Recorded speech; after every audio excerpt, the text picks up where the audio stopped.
Hello once again, my friends and my fellow Star Trek fans. I'd like to welcome you to another video, and this is going to be involving Star Trek, the original series. What we're actually going to show you guys today is something that I don't usually show you guys on my channel, and I don't really collect them. It's going to be a figure. We're going to take a look at HIKARU Sulu, and this is going to be from the Nacelle toy company. And the reason I had gotten this, pretty interesting. I got it for a friend of mine who lives in Scotland. You might know him by the Scottish Trekkie. And the problem was they weren't shipping to that area of the world.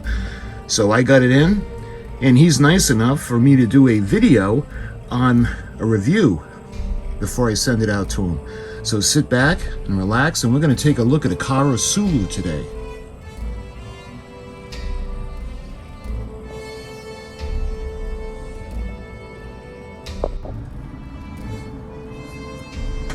Okay, so I present to you, this is from Star Trek and this is from Nacelle Toys. This is Captain HIKARU Sulu, and this is as he was seen in Star Trek VI, The Undiscovered Country. And you can see this is FIG-004. You can see the clear plastic in the front. You can see the figure. You can see some of the stuff that he's going to come with. He looks like he's got 3 different pairs of hands. He's got, it looks like 2 different phasers. It looks like we'd be able to open up the uniform. So he has the flap down. It looks like 2 communicators, as well as that iconic cup of tea. If you guys don't remember, he was on the bridge in command of the Excelsior. And that's when Praxis, the Klingon moon, had exploded, and he had the tea on the side of his, the captain's chair, like a little table, and the shockwave ended up making the cup fall off with the saucer. But that's what that's from. So you can see the Star Trek logo, Captain HIKARU Sulu, and the Star Trek logo on the top. And the way the box is made, it has like a corner sliced off, and it's got another logo on it. So when we look at the sides, you can see the doll, or the figure, excuse me, that has the saucer and the teacup. Same thing on the other side, and on the bottom you can see Nacelle Toys. So the bottom of the box, I just got this, so I'm gonna tout this as a 2025 release because I had just gotten it, and you can see 2025. And you can see the barcode, 5004831770. More information at StarTrek.com in Nacelle Toys. So when we look at the back of the box now, you can see some of the things that they're also releasing. And this was for the Wave 1. So we have Captain Sulu, the Wave 1 release. You can see the different figures. They have Captain Jellicoe from Star Trek The Next Generation, Captain Garrett from yesterday's Enterprise, Tuvix, Captain Sulu. They have Valkyris, of course, from Star Trek 3, The Search for Spock, when she's on the freighter and Commander Kruge comes and she transfers the data of Genesis to him, and of course she sees it. So the Klingon bird of prey blows up the freighter, but she was in that ship. We got Captain Archer from the Mirror Universe, from Star Trek Enterprise, Into a Mirror Darkly. We have Wayun, and this is from Deep Space Nine. And lastly, you can see Peter Preston, and he was in Star Trek II, The Wrath of Khan. He's the one that ended up passing away. Mr. Scott brings him to the bridge, and he shows the loss, the casualty of the engineering section from his crew. So you can see the depiction of the figure of HIKARU Sulu. This is the Captain HIKARU Sulu. This is figure 004. And it's got a little bit of information from Star Trek VI, The Undiscovered Country. Captain HIKARU Sulu made his mark serving as Captain Kirk's senior helmsman And in Star Trek VI, the Undiscovered Country, he finally commanded his own starship, the USS Excelsior. After witnessing the destruction of Praxis and watching Kirk and McCoy try in assassinating the Klingon Chancellor, Sulu raced the Excelsior to Khitomer to help save galactic peace. And after the Enterprise had started attacking the prototype Klingon bird of prey, commanded by General Kang, who, incidentally, was able to fire while cloaked, it was actually the Excelsior that also ended up in the destruction, aiding in the destruction of that bird of prey. So that's a look at all the packaging and the information. So why don't we go ahead, we're going to open it. So I want to open it up very carefully, and we'll do it by the bottom so it's not as noticeable as the top. So let's go ahead, and we're going to, the only thing really sealing it is one of those little disc of tape. So let's go ahead now and carefully get this open.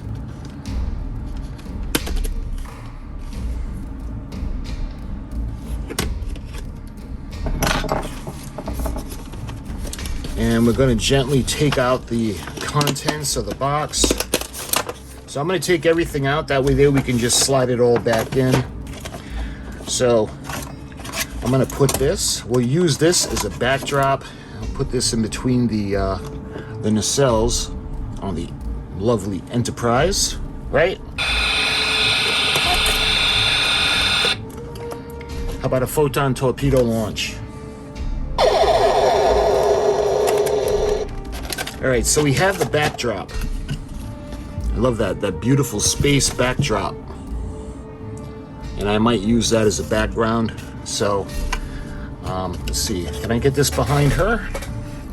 I'll put this over here maybe, and make a nice shot. Anyway, now we're gonna take a look at the content. So we have a plastic tray that it's shipped in. It's going to have to go a long way when it leaves here, the United States. It's going to have to go to Scotland to my friend. So we're going to make sure everything is secure and safe and well packaged after. So, all right, let's take a look at some of this stuff.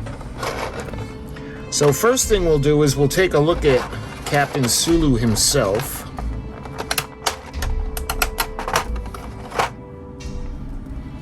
So, looking at the figure, it looks like he's got rotatable arms. His elbows bend. His legs move, and you can bend his knees, and you can also rotate his feet. So, when it comes to his Starfleet issued uniform,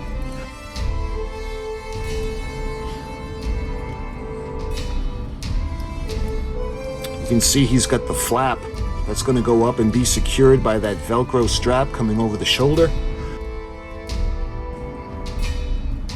And it's got another piece that will be able to put that other piece on, but we'll get to that in a minute. So you can see he has the bottom of his feet. Let's see, it looks like there's writing on it. 2025. Actually, it says 2024, excuse me. CBS. Looks like there's a number, I just can't read it. But there are little holes to make you think that eventually they'll have a little platform or a base that you can put him on so he doesn't fall over. You can see he's got the Starfleet belt with the insignia on the front. And that goes through to the little belt holder or the belt loop in the back of the uniform. And of course he's a captain, so he has the gold stripe on his sleeve. Yeah, so that's the insignia on the uniform, the gold. And on the bottom, it says trademark 2025 CBS. And the other one says Nacelle 2025. So that's what's on the bottom of his feet. And that's what the insignia is on his sleeve. And you can see the same insignia that's on his shoulder strap with the Velcro. That's going to keep his uniform closed in the front. All right, so you see he's got a fist. In one, his left hand is closed in a fist, and his right hand looks like it would be made to hold the phaser. So why don't we go ahead, I'm gonna stand him up and we're gonna go through some of the accessories. Lean him up against the Enterprise so he doesn't fall. So let's take a look at the first phaser. This one looks like it would be from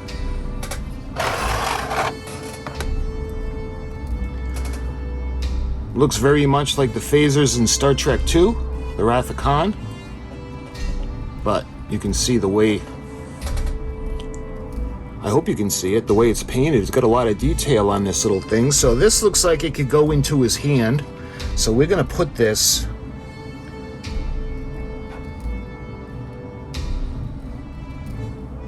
this might not be the hand for that, but I tell you what, we're gonna go through all the little accessories first. So that's the little phaser. We also have another phaser that was more true to form to the phasers that we see in Star Trek VI. And again, that detail is really, really remarkable for such a small little piece. I don't know what scale he's in.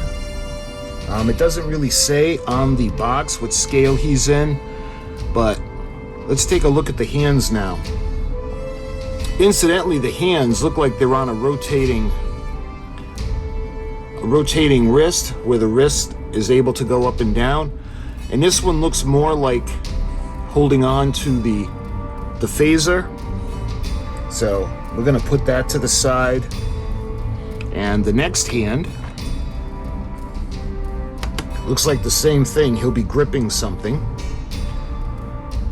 So who knows what he'd be gripping? It could be a communicator, it could be another phaser.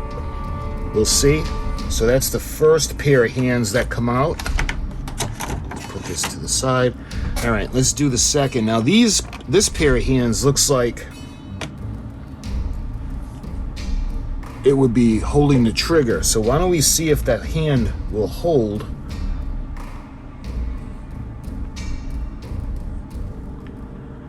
Yeah, so I don't think it's this.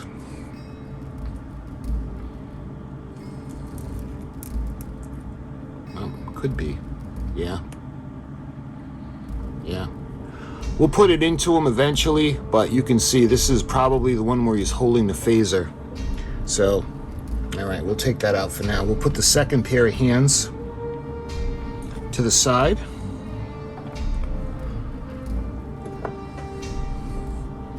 Again, you can see him, his left hand looking like it would be used for gripping a phaser. So if we could have him holding both. So moving up, this looks like the communicator from Wrath of Khan, or the Wrath of Khan era. Again, you can see the little grill. The detail is so awesome in this. So we have the cover that's open, and I don't know if you'll be able to see the little workings, the little controls of the communicator from the Wrath of Khan era. So let's take this one. Let's see, I think this one would have been from Star Trek VI, from that era. And you can see it's got the gold top, the antenna. You can see the bottom, it's got that curved shape. And hopefully you can see the controls.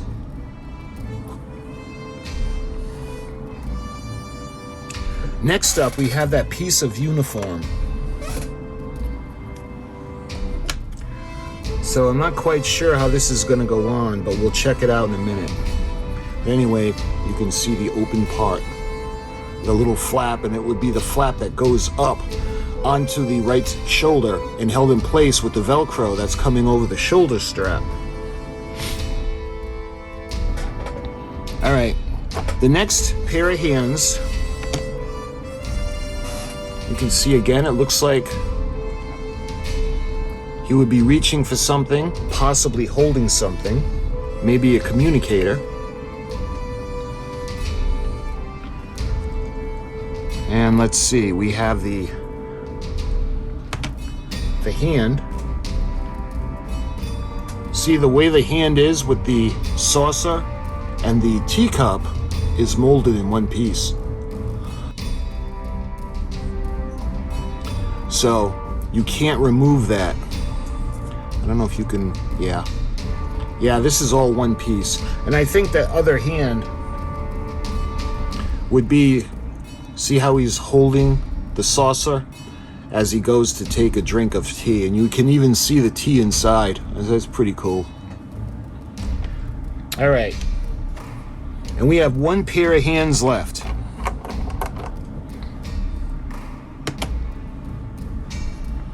And again, this looks like he would be holding a phaser with his finger on the trigger.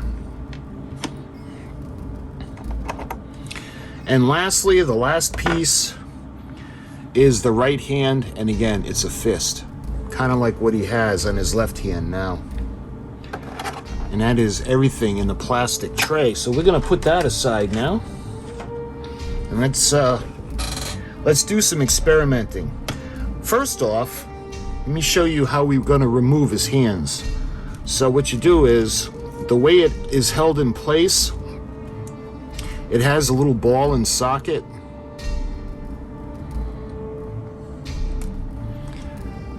And it just kind of pulls out, and you can see the little opening where the hands will go in. So we're going to put these to the side because we want to put him back into the packaging the way he came.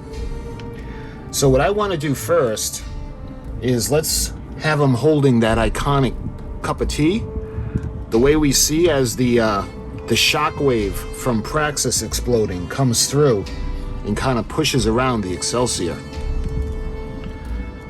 And they go into position just like that. Incidentally, his head rotates as well. So let's bring his hand up. Same thing on the other side. We'll bend his elbow just like that.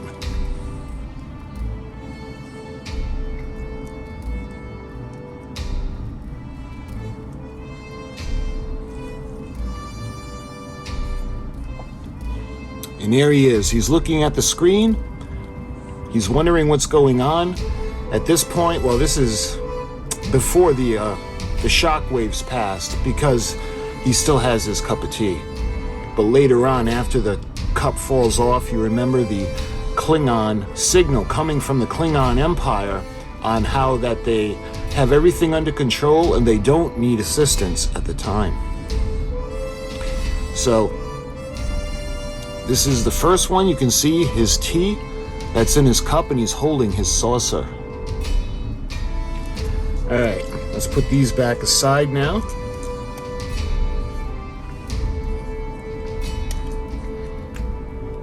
And these look like they're going to be holding perhaps a phaser and a communicator. So it looks like he could be ambidextrous. We could put the phaser in either hand and the communicator in either hand. See how his hand is configured? So let's see if he could be holding.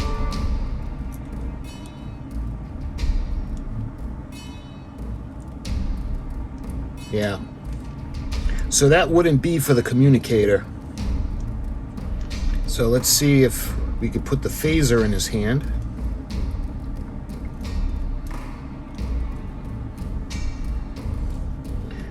And the other phaser in the other hand.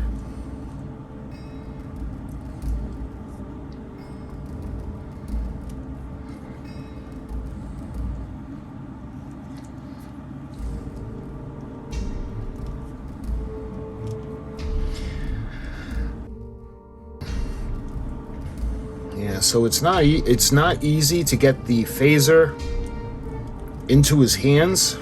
And like I said, this is for a friend of mine, so I don't really want to break it. All right, let's put that back to the side. Let's see if we can get the other phaser into his hand, because this one is a little narrower on the handle. So we'll put it behind his thumb and we'll push it into his fingers. And that way there you can see he's got the phaser ready to go.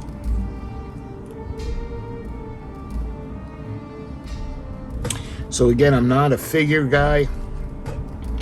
So let's see. This looks like it could also hold the communicator. So let's put the, and that would have been the hand holding the saucer. So let's see, we can make him hold the communicator. All right, see how he's holding that communicator? Let's make him hold the other one. Might be easier for the other one to be held.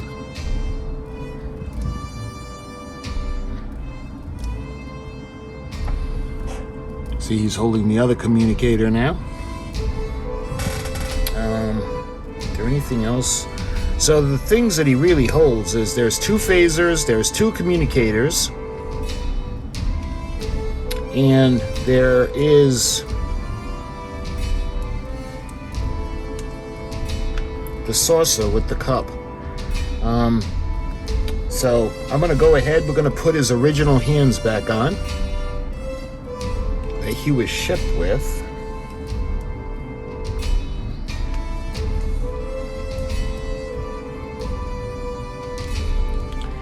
And let's take a look now and see if we could put his uniform top open. Now this doesn't move per se. This is pretty solid. So this is, looks like it's meant to stay on. So you remove this part of his uniform, and I don't know if you can see there are little channels or areas where the flaps are going to go on. So you take the new piece and you would put it into the slots, and then you push it into position, and you can see he's got his, the flap is open. Just like that.